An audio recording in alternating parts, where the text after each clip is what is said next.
શૈક્ષણિક સત્રનો પ્રારંભ થઈ રહ્યો છે ત્યારે સ્કૂલ વેન અને સ્કૂલ રિક્ષાનો આજથી ફિટનેસ ટેસ્ટ શરૂ થઈ કરાયો છે। એટલે જે માટે જરૂરી ડોક્યુમેન્ટ જે વાહન પાસે હશે તે જ ફિટનેસ ટેસ્ટમાં પાસ થશે। ઉપરાંત કેટલાક નિયમો પણ કડક કરી દેવાયા છે, જે પૈકી સ્કૂલ વેનમાં ફક્ત 14 બાળકોને બેસાડી શકાશે અને હવે વાલીઓને પણ આ નિયમો વિશે જાણવું જરૂરી છે, કેમ કે જે સ્કૂલ વેનમાં તમે તમારા બાળકને મોકલો છો તે વાહન તમારા બાળકની સલામતી માટે કેટલું ફિટ છે અને જે તે વાહન ચાલક વિવિધ નિયમોનું પાલન કરે છે કે કેમ તેની દરેક પાસાઓની જાણકારી તમારે રાખવી જોઈએ। મારું બાળક જે સ્કૂલ વેનમાં જઈ રહ્યું છે તે કેટલું ફિટ છે અને એ દ્રશ્ય હું આપને બતાવીશ કે આપ જ્યાં જોઈ રહ્યા છો એ સ્કૂલ વેન છે। સ્કૂલ વેનમાં એવી ફાયર સેફટીની કઈ રીતની સુવિધા છે તેને લઈને એ ફિટનેસ સર્ટિફિકેટ જે સ્કૂલ વેનને મળતું હોય છે હું એ આપને બતાવવાનો પ્રયાસ કરીશ।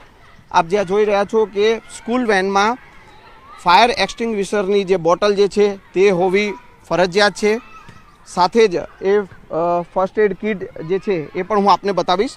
આપ જ્યાં જોઈ શકો છો કે આ ફર્સ્ટ એડ કિટ છે એ પણ જો સ્કૂલ વેનમાં હોય તે પણ જરૂરી છે। સાથે જ જે ફિટનેસ માટે સર્ટિફિકેટ માટે જે જરૂરી છે તે પણ હું આપને બતાવવાનો પ્રયાસ કરીશ કે આ સ્કૂલ વેનના બંને દરવાજાની બહારની સાઈડમાં સ્કૂલ વેન લખેલું હોવું ફરજિયાત છે। સાથે જ જે સ્કૂલ વેન ચાલક છે તેનો નંબર જે છે તે પણ એસ્ટાબ્લિશ થવો જોઈએ, ત્યારે જ એ જે છે બાળકો કેટલા બેસાડી શકે તેની તેમને પરમિટ મળશે।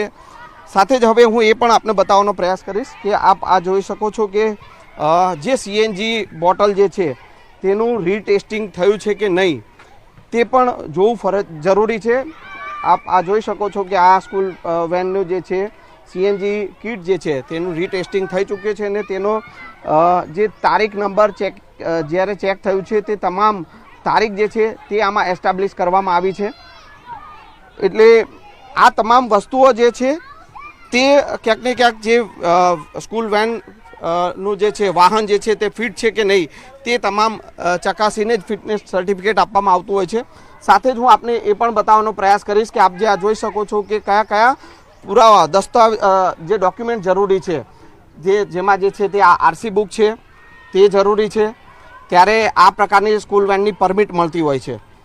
બીજું કે આપ જ્યાં જોઈ શકો છો કે આ ફિટનેસ સર્ટિફિકેટ છે, આ પ્રકારનું ફિટનેસ સર્ટિફિકેટ ત્યારે મળે છે કે જ્યારે સ્કૂલ વેનમાં જરૂરી જે સાધનો હોય ફાયરના કે સલામતી બાળકોની સલામતીના સાધનો હોય ત્યારે આ પ્રકારનું ફિટનેસ સર્ટિફિકેટ મળતું હોય છે। આપ આ જોઈ શકો છો કે આ આરટીઓ તરફથી આપવામાં આવતી પરમિટ છે, 14 બાળકોને જ બેસાડી શકાય તે પ્રકારની પરમિટ આ આપવામાં આવતી હોય છે અને એ આ પણ ફિટનેસ સર્ટિફિકેટ માટે અને પરમિટ માટે આ જરૂરી છે। બીજું કે જે વેનમાં બાળકો અવર જવર કરે છે સ્કૂલ વેનમાં તો તેને ઇન્સ્યોરન્સ છે કે નહીં તે પણ જોવું જરૂરી છે। આ તમામ વસ્તુઓ જે છે વાલીઓએ પણ ખુદ ચકાસવી પડશે। વાલીઓએ આ ખાસ જાણવાની જરૂર છે આજથી જ્યારે આ સ્કૂલ વેન અને સ્કૂલ રિક્ષાનો ફિટનેસ ટેસ્ટ જે છે તે શરૂ થઈ રહ્યો છે ત્યારે આ પ્રકારનું વ્હીકલ આપ જ્યાં જોઈ શકો છો કે આ સ્કૂલ વેન છે એ ને ત્યારે જ ફિટનેસ સર્ટિફિકેટ મળે છે કે જ્યારે તેમાં તમામ ડોક્યુમેન્ટ જે વાહન ચાલક જે છે તેની પાસે હોય। કેમેરામેન પંકજ મકવાણા સાથે સંજય ટાંક, ન્યૂઝ 18 ગુજરાતી, અમદાવાદ। ડોક્યુમેન્ટમાં અમારી આરસી બુક સૌથી પહેલાં આરસી બુક માગે છે, જૂનું પરમિટ હોય તો જૂનું પરમિટ માગે છે, એના ઉપરથી પરમિટ રિન્યૂ થતું હોય છે અને એના ઉપરથી જ અમારું ફિટનેસ સર્ટિ મળતું હોય છે। હવે જ્યારે અમારા પાસે ટોટલ ડોક્યુમેન્ટ રેડી હોય, ટોટલ ગાડીની અંદર ફાયર સેફ્ટીની બોટલ હોય, ફર્સ્ટ એડ કિટ હોય અને એ લોકો ગાડીની ચકાસણી કરતા હોય છે, તમામ કમ્પ્લેટ બધું હોય, સીએનજી ટેન્કનું સર્ટી હોય, ત્યારે અમને બાળકોનું પરમિટ આપવામાં આવે છે। વાલીઓએ ખાસ ધ્યાન રાખવાની જરૂર છે કે એમના ઘરે જે વ્હીકલ આવે છે એને યલો નંબર પ્લેટ છે, બીજું આગળ પાસે સ્કૂલ વાન લખેલું છે, દરવાજા ઉપર નામ અને મોબાઈલ નંબર અને લખેલું છે કે નહીં, પાછળ કાચ ઉપર બી મોબાઈલ નંબરને નામ લખવાનું હોય છે। એવી રીતે ગાડીના બંને સાઈડ દરવાજાની બંને સાઈડ લખવાનું હોય છે અને આગળ પાસે સ્કૂલ વાન ફરજિયાત લખવાનું હોય। સર ગવર્મેન્ટે બહાર પાડેલું જ છે કે વાલીઓને જો એવું પ્રોબ્લેમ જેવું લાગતું હોય તો પોલીસનો કોન્ટેક કરી શકે છે, આરટીઓનો કોન્ટેક કરી શકે છે. વાત જામનગરની. જામનગરમાં જીજી હોસ્પિટલની લાલિયાવાડી સામે આવી છે. હોસ્પિટલમાં ફરી એકવાર સિક્યુરિટીની લાલિયાવાડી જોવા મળી રહી છે. રિક્ષા ચાલકે દર્દી સાથે રિક્ષા હોસ્પિટલમાં ઘુસાડી મોડી રાત્રે દર્દી સાથે રિક્ષા ઓપીડી સુધી પહોંચી ગઈ હતી. રિક્ષા ચાલકે સિક્યુરિટી સાથે અયોગ્ય વ્યવહાર કર્યો હતો. રિક્ષા હોસ્પિટલમાં ઘૂસી જતા દોડધામ થઈ હતી. આ સમગ્ર ઘટનાના સીસીટીવી સામે આવ્યા છે. હાલ તો આ મુદ્દે પોલીસ ફરિયાદની તજવીજ હાથ ધરાઈ છે. એ રિક્ષા ચાલક કદાચ પીધેલી હાલતમાં હતા અને એ સમયે સિક્યુરિટી ગાર્ડે એમને રોકવાનો પણ પ્રયત્ન કર્યો અને થોડી હાથાપાઈ પણ થઈ હતી અને તેમ છતાં સિક્યુરિટી ગાર્ડને દર્દીના હિતમાં અને દર્દીના સગાઓના હિતમાં જે તે સમયે નિર્ણય લેવો પડેલો અને એ સમયે પોલીસ ડિપાર્ટમેન્ટને એ જાણ કરી શકેલ નહોતા. હાલમાં સિક્યુરિટી સુપરવાઇઝર્સને બતાવી અને બોલાવી અને તમામ હકીકત જાણવા મળ્યું કે એમના તરફથી પોલીસ ફરિયાદ થવાની બાકી હતી. તો ડાકોરમાં નગરપાલિકા કચેરીમાં રહીશોનો હલ્લાબોલ. ડાકોર નગરપાલિકાની નબળી કામગીરીને લઈને ડાકોરના રહીશો નગરપાલિકા કચેરી પહોંચ્યા. છેલ્લા 2.5 વર્ષથી ઉભરાતી ગટરની સમસ્યાનો નિકાલ ન આવતા યમુના પાર્ક સોસાયટી, નવાપુરા વિસ્તાર, ભગતજીન વિસ્તારના રહીશો રોષે ભરાયા હતા. અવારનવાર રજૂઆત કરવા છતાં પણ તંત્રની આંખ ન ખુલતા રહીશોએ હાય હાયના નારા સાથે નગરપાલિકા કચેરીએ વિરોધ નોંધાવ્યો હતો. બીજી તરફ નગરપાલિકાના ચીફ ઓફિસર ઓફિસનો સમય થઈ ગયો હોવા છતાં ઓફિસમાં હાજર ન હતા. છેલ્લા કેટલાય સમયથી ઉભરાતી ગટરોના લીધે સ્થાનિકોમાં માંદગીનું પ્રમાણ વધ્યું છે. પણ અનેક રજૂઆતો છતાં ડાકોરનું નગરપાલિકા તંત્ર સૂતેલું જોવા મળ્યું હતું.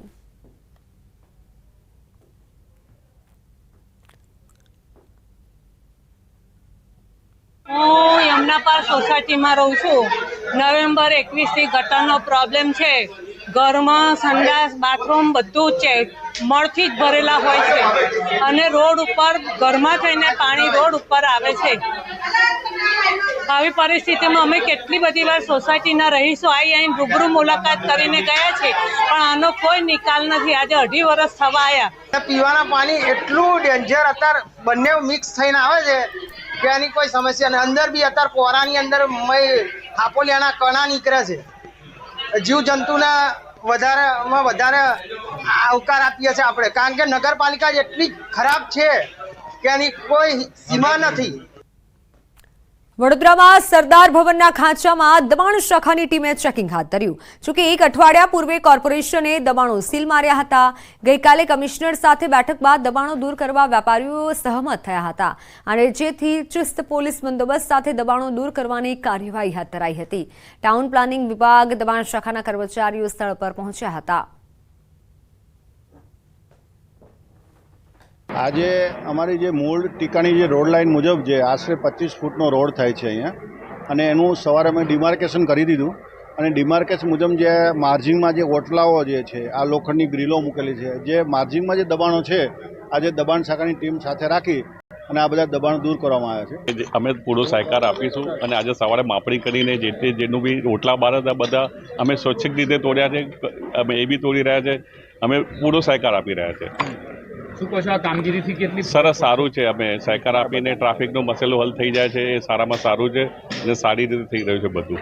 રાજકોટ ગેમ ઝોન દુર્ઘટના બાદ વડોદરા મહાનગરપાલિકાની જે ટીમ છે તે હરકતમાં આવી હતી અને જે સરદાર ભવનનો ખાંચો કે જે વડોદરા શહેરનું હાર્ટ કહેવાય છે, ત્યાં જે છે પાલિકા દ્વારા સર્ચ કરાયું હતું અને જેમાં ફાયર સેફ્ટીની સુવિધાનો અભાવ, તો સાથે સાથે જે ગેરકાયદેસર દબાણો છે તેનું સામ્રાજ્ય જોવા મળ્યું હતું. ત્યારે વડોદરા મહાનગરપાલિકાની ટીમ જે છે તે હરકતમાં આવી છે અને આ જે ગલી તમે જોઈ રહ્યા છો, સરદાર ભવનનો ખાંચો કહેવાય છે અને અહીંયા વર્ષોથી ટ્રાફિકની અને પાર્કિંગની સમસ્યા હતી.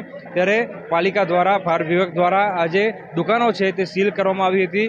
ગતરોજ જે વેપારીઓ છે તેઓ મ્યુનિસિપલ કમિશનરને મળ્યા હતા અને જે દુકાનોના સીલ છે તે ખોલવાની રજૂઆત કરવામાં આવી હતી. એ દ્રશ્યો પણ બતાવીશું કે કેટલીક દુકાનો તમે અહીંયા જોઈ રહ્યા છો કે ફાયર સેફ્ટી અને પાર્કિંગ સહિતની જે સુવિધા છે તેના અભાવના કારણે આજે તમામ દુકાનો છે તે સીલ કરી દેવામાં આવી હતી. વેપારીઓની રજૂઆત ધ્યાનમાં રાખીને વડોદરા મહાનગરપાલિકા દ્વારા જે દબાણો તોડવાની કામગીરી છે તે હાથ ધરાઈ છે. વેપારીઓ પણ સંમત થયા છે અને વેપારીઓએ પાલિકાને બાંહેધરી આપી છે કે પાલિકા દ્વારા જે પણ કામગીરી કરવામાં આવશે તેમાં જે વેપારીઓ છે તે સાથ સહકાર આપશે. ત્યારે વડોદરા મહાનગરપાલિકાની ટીમ જે છે દબાણ શાખાની ટીમ અહીંયા પહોંચી છે અને આ જે વધારાના દબાણો તમે જોઈ રહ્યા છો, ઓટલા બાંધી દીધા છે શોરૂમની બહાર, એ તમામ દબાણો જે છે તે અત્યારે દૂર કરાઈ રહ્યા છે. અને મેં અગાઉ કીધું પ્રમાણે કે સરદાર ભવનના ખાંચામાં પાર્કિંગ મામલે તકરાર થઈ હતી, જેમાં એક વૃદ્ધ વેપારી છે તેમને પોતાનો જીવ ગુમાવવાનો વારો આવ્યો હતો. ત્યારે આ સરદાર ભવનની જે ખાંચો છે તેમાંથી અત્યારે દબાણો દૂર કરવાની પ્રક્રિયા જે છે તે હાથ ધરવામાં આવી છે અને તમામે તમામ જે વેપારીઓ છે કે જેમને દુકાનની બહાર ઓટલા તોડી નાખ્યા હતા તે ઓટલા તોડવાની પ્રક્રિયા જે છે તે વડોદરા મહાનગરપાલિકા દ્વારા કરવામાં આવી રહી છે.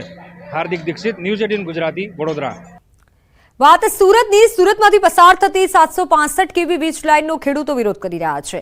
મોટી સંખ્યામાં ખેડૂતો કલેક્ટર ઓફિસ ખાતે રજૂઆત કરવા માટે એકઠા થયા હતા. ખેડૂતોની માંગ છે કે મહામૂલી જમીનમાંથી વીજ લાઇન અને થાંભલા પસાર થતા ખેડૂતોની જમીનને મોટું નુકસાન થઈ રહ્યું છે. કરોડો રૂપિયાની જમીનના ભાવ તળિયે આવી જશે. સાથે પાવર ગ્રીડના અધિકારીઓ ખેડૂતોને ડરાવી ધમકાવી વીજ લાઇન નાખતા હોવાનો ખેડૂતોએ આક્ષેપ કર્યો છે. વીજ લાઇન ખેતરમાંથી પસાર ન કરવા માટે ખેડૂતો લડી લેવાના મૂડમાં છે.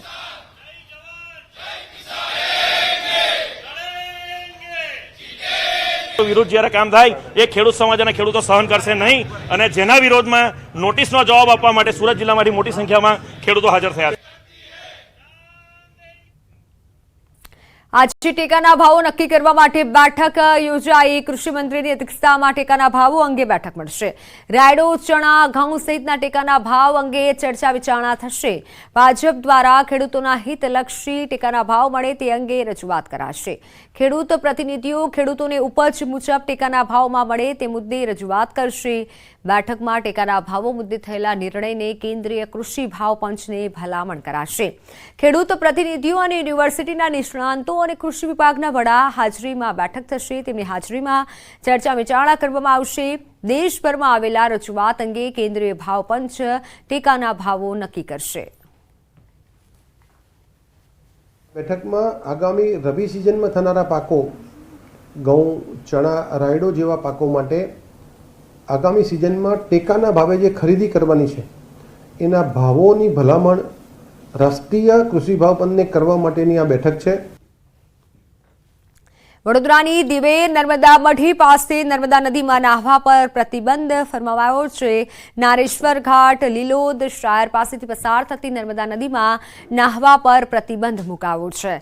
દિવેર નર્મદા મઢી અને નારેશ્વર ઘાટ પર નર્મદા નદીમાં ડૂબી જવાના કિસ્સાઓ બનતા રહે છે. જિલ્લા મેજિસ્ટ્રેટ દ્વારા જાહેરનામું પ્રસિદ્ધ કરી નાહવા પર પ્રતિબંધ મુકાયું છે. જાહેરનામું ભંગ કરનાર સામે કલમ 188 મુજબ કાર્યવાહી કરાશે. 5 જૂનથી 3 ઓગસ્ટ સુધી જાહેરનામું અમલમાં રહેશે. દિવેર નર્મદા મઢી અને નારેશ્વર નર્મદા ઘાટ પર મોટી સંખ્યામાં સહેલાણીઓ નાહવા પર આવતા હોય છે. ત્યારે ઘાટ પર કોઈ અનિચ્છનીય ઘટના ન બને તેને લઈને પણ તકેદારી માટે આ નિર્ણય લેવાયું છે.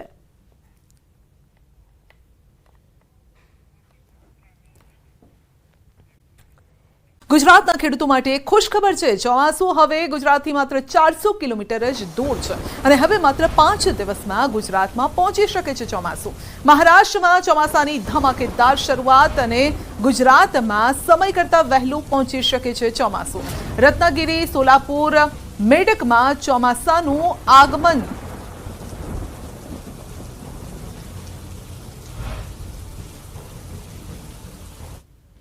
તો સુરતમાં પોલીસ ચોકીના વાયરલ વિડીયો અંગે તપાસના આદેશ. અડાજણ પોલીસ સ્ટેશનની સૌરભ પોલીસ ચોકીનો વિડીયો વાયરલ થયો છે અને અડાજણ પોલીસ સ્ટેશનના પોલીસ ઇન્સ્પેક્ટરને તપાસ સોંપવામાં આવી. મહિલા અરજીના કામ માટે પોલીસ ચોકીમાં ગયા હતા.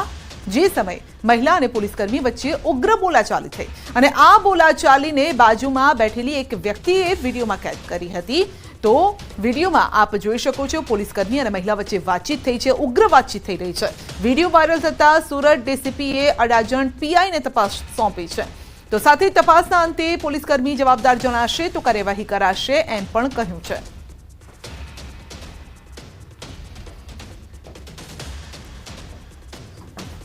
અડાજણ પોલીસ ઇન્સ્પેક્ટરશ્રીને ઇન્ક્વાયરી સોંપવામાં આવેલી છે અને ઇન્ક્વાયરીના અંતે જે પણ આમાં જણાશે એ મુજબ પોલીસ કર્મચારી એના વિરુદ્ધ કાર્યવાહી કરવામાં આવશે. અનુસંધાને ભેગા થયા હતા અને ત્યારબાદ શા બાબતે આમાં બોલાચાલી થઈ છે એ બાબતે તપાસ થયા પછી એમાં જો પોલીસ કર્મચારીની એમાં જણાશે કે ભાઈ એમની બેદરકારી કે એમનો કંઈ વાંક છે તો એમના વિરુદ્ધ ચોક્કસપણે કાર્યવાહી કરવામાં આવશે. જામનગરની જીજી હોસ્પિટલમાં લાલિયાવાડી સામે આવી છે. હોસ્પિટલમાં ફરી એકવાર સિક્યુરિટીની લાલિયાવાડી સામે આવી છે. રિક્ષા ચાલકે દર્દી સાથે રિક્ષા હોસ્પિટલમાં ઘુસાડી. મોડી રાત્રે દર્દી સાથે રિક્ષા ઓપીડી સુધી પહોંચી ગઈ અને રિક્ષા ચાલકે સિક્યુરિટી સાથે પણ કર્યો અયોગ્ય વ્યવહાર. રિક્ષા હોસ્પિટલમાં ઘૂસી જતા દોડધામ મચી ગઈ. સમગ્ર ઘટનાના સીસીટીવી પણ સામે આવ્યા અને હાલ આ મુદ્દે પોલીસ ફરિયાદની તજવીજ પણ હાથ ધરાઈ છે.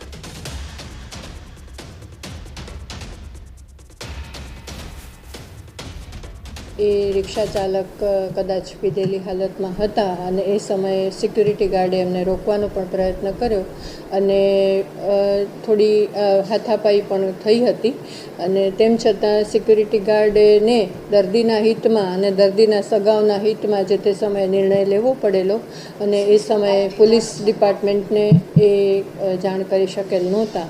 હાલમાં સિક્યુરિટી સુપરવાઇઝર્સને બતાવી અને બોલાવી અને તમામ હકીકત જાણવા મળ્યું કે એમના તરફથી પોલીસ ફરિયાદ થવાની બાકી હતી.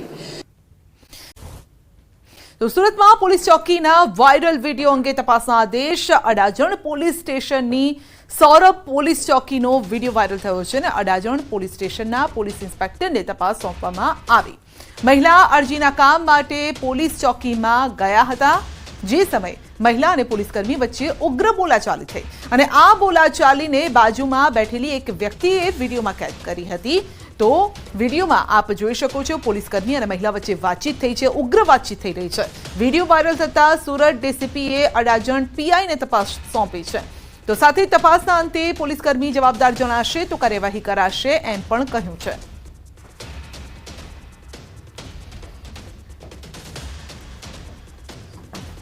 અડાજણ પોલીસ ઇન્સ્પેક્ટરશ્રીને ઇન્ક્વાયરી સોંપવામાં આવેલી છે અને ઇન્ક્વાયરીના અંતે જે પણ આમાં જણાશે એ મુજબ પોલીસ કર્મચારી એના વિરુદ્ધ કાર્યવાહી કરવામાં આવશે. અનુસંધાને ભેગા થયા હતા અને ત્યારબાદ શા બાબતે આમાં બોલાચાલી થઈ છે એ બાબતે તપાસ થયા પછી એમાં જો પોલીસ કર્મચારીની એમાં જણાશે કે ભાઈ એમની બેદરકારી કે એમનો કંઈ વાંક છે તો એમના વિરુદ્ધ ચોક્કસપણે કાર્યવાહી કરવામાં આવશે.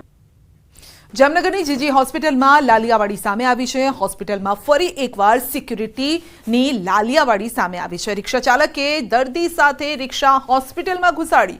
મોડી રાત્રે દર્દી સાથે રિક્ષા ઓપીડી સુધી પહોંચી ગઈ અને રિક્ષા ચાલકે સિક્યુરિટી સાથે પણ કર્યો અયોગ્ય વ્યવહાર. રિક્ષા હોસ્પિટલમાં ઘૂસી જતા દોડધામ મચી ગઈ. સમગ્ર ઘટનાના સીસીટીવી પણ સામે આવ્યા અને હાલ આ મુદ્દે પોલીસ ફરિયાદની તજવીજ પણ હાથ ધરાઈ છે.